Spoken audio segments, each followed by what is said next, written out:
Episode 73। Serious condition. Ananya को कुछ food ingredient से एलर्जी थी और हाल में ही विला में बहुत सारी मेड को हायर किया गया था। हालांकि उन्हें अनन्या और अरशद की पसंद नापसंद के बारे में डिटेल में बता दिया गया था, फिर भी वो नहीं थी। हो सकता है उन्होंने अनन्या के डिनर में कुछ ऐसे फूड इंग्रेडिएंट ऐड कर दिए हो जिसकी वजह से उसकी एलर्जी ने असर दिखाना शुरू कर दिया था। इस बारे में सोचते हुए अरशद को बहुत गुस्सा आ रहा था। उसने लास्ट टाइम अनन्या को ऐसी हालत में 7 साल पहले देखा था। उस वक्त भी अनन्या के बॉडी पर रेसेस निकल आए थे और उसे खुजली हो रही थी। उसने उसे बाथ टब में लेटा दिया। ठंडे पानी में अनन्या को कुछ राहत मिली। दूसरी तरफ शीतल मित्तल ने लारा के पीछे खड़े 4 आदमियों को देखा और उन्हें बहुत गुस्सा आ रहा था। उस रात के बाद से लारा ने उन्हें अपने पास जबरदस्ती रखा हुआ था।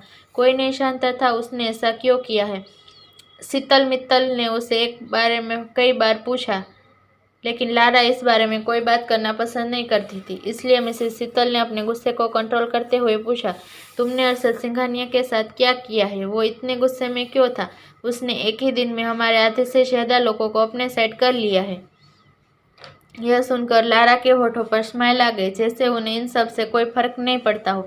यहाँ आने से पहले ही उसे पता चल गया था अरशद उसकी मोम से मिलने आया था। हालांकि यह सिर्फ कहने के लिए था, असल में वो उन्हें डराने की कोशिश कर रहा था। लेकिन लारा को इससे कोई फर्क नहीं पड़ा। वो बोली, मोम, क्या आपने मुझे इसके लिए यहाँ बुलाया है? अगर ऐसा है तो मुझे इस बारे में कोई बात नहीं करनी। यह कहने के साथ ही लारा वहां से जाने लगी। तभी मिसेस शीतल ने कहा, रुको। लारा ने मिसेस शीतल को देखा। उसके एक्सप्रेशन बात बयां कर रहे थे। अभी उसने किसी भी टॉपिक पर डिस्कशन करने का मूड नहीं था। मिसेस शीतल ने कहा, अरशद तुम्हारे डैड को अपने साथ ले गया है। हालांकि अभी वो कोमा में है, लेकिन हम कोई रिस्क नहीं ले सकते। मुझे नहीं पता तुम यह कैसे करोगी। उन्हें वापस लेकर आओ। अरशद उसके डैड को अपने साथ ले गया। इस बारे में सोचते हुए लारा को बहुत गुस्सा आया। उसने अपना सिर हिलाया और वहां से चली गई। दूसरी तरफ डॉक्टर करिश्मा ने अनन्या का चेकअप किया और अगले ही पल उनके एक्सप्रेशन सीरियस हो गए। यह देखते हुए अरशद ने जल्दी से पूछा, क्या हुआ? वो ठीक तो है? डॉक्टर करिश्मा को समझ नहीं आ रहा था वो कैसे एक्सप्लेन करे। वो खुद भी अनन्या की कंडीशन को लेकर श्योर नहीं थी। वो हिचकिचाते हुए बोली, यह कोई नॉर्मल एलर्जी नहीं है। हमें जल्द से जल्द इन्हें हॉस्पिटल में शिफ्ट करना होगा। यह सुनते ही अरशद का चेहरा कठोर हो गया। उसने गुस्से में डॉक्टर करिश्मा को देखा। तभी अनन्या ने उसका हाथ कसकर पकड़ लिया। उसकी तकलीफ बढ़ती जा रही थी। उसे लग रहा था बहुत सारे कीड़े मकोड़े उसकी बॉडी में घुसकर उसके शरीर को खोखला कर रहे हैं। वो बोली, अरशद, मुझे जलन हो रही थी। मुझे से और नहीं सहा जा रहा। उसकी आंखों से आंसू निकल रहे थे। उसे इस हालत में देख अरशद का दिल टूट रहा था। उसने तुरंत उसे अपनी बाहों में भर लिया और बोला, बस कुछ समय और फिर सब कुछ ठीक हो जाएगा। यह कहने के बाद उसने डॉक्टर करिश्मा को देखा और अनन्या को अपनी बाहों में लिए कमरे से बाहर निकल गया। हॉस्पिटल में अनन्या का प्रॉपर चेकअप हुआ। अरशद ने पहले ही इंडिया के बेस्ट डॉक्टर को हॉस्पिटल में बुला लिया था। डॉक्टर करिश्मा ने जैसे ही अनन्या की रिपोर्ट देखी, उनकी आंखें फटने को हुई। यह नहीं हो सकता, यह नहीं हो सकता, यह नहीं हो सकता, नो नो नो, यह कैसे हो सकता है? रिपोर्ट देखते ही डॉक्टर करिश्मा के हाथ पांव कांप रहे थे। वो हैरान थी, परेशान थी, साथ ही वो बहुत डरी हुई भी थी। उन्हें परेशान देख दूसरी डॉक्टर ने पूछा, doctor Karishma, is everything all right? हाँ, दूसरी डॉक्टर की आवाज़ सुनकर डॉक्टर करिश्मा एकदम से होश में आई। उन्होंने डॉक्टर को देखा, फिर रिपोर्ट को। उनके हाथ अभी भी कांप रहे थे। यह देख उस डॉक्टर ने कहा, पेशेंट की कंडीशन बहुत क्रिटिकल है। ट्रीटमेंट का प्रोसेस आगे बढ़ाने से पहले हमें पेशेंट की फैमिली से बात करनी होगी। डॉक्टर करिश्मा खुद भी इस बात को अच्छे से समझ रही थी। उन्होंने सिर हिलाया और कहा, मैं बात करती हूँ। वार्ड के बाहर अरशद बेसब्र होकर दरवाजे की तरफ देख रहा था। उसके आने से पहले ही हॉस्पिटल को वो फ्लोर पूरी तरह से खाली करवा दिया गया था। उसके बॉडीगार्ड सिवा कुछ गिने चुने डॉक्टर्स और नर्स को ही वहां आने की परमिशन थी। इसी बीच वार्ड का डोर ओपन हुआ। इससे पहले कोई कुछ रिएक्ट करता अरशद वार्ड के अंदर चला गया। अनन्या बेड पर लेटी थी और वो इस वक्त बेहोश थी। उसके बॉडी पर अभी भी वो लाल निशान मौजूद थे और धीरे धीरे वो बढ़ते ही जा रहे थे। यह देखकर अरशद ने मुठ्ठियां भींच ली। उसने गुस्से में कहा, यह अभी तक ठीक क्यों नहीं हुआ? उसकी आवाज़ सुनकर एक पल के लिए वहां मौजूद सभी लोग डर से कांप उठे। अगले ही पल डॉक्टर करिश्मा ने रिपोर्ट अरशद के सामने कर दी। अरशद ने बिना वक्त गवाए रिपोर्ट ली और देखने लगा। हर पल के साथ उसके एक्सप्रेशन और खतरनाक होते जा रहे थे।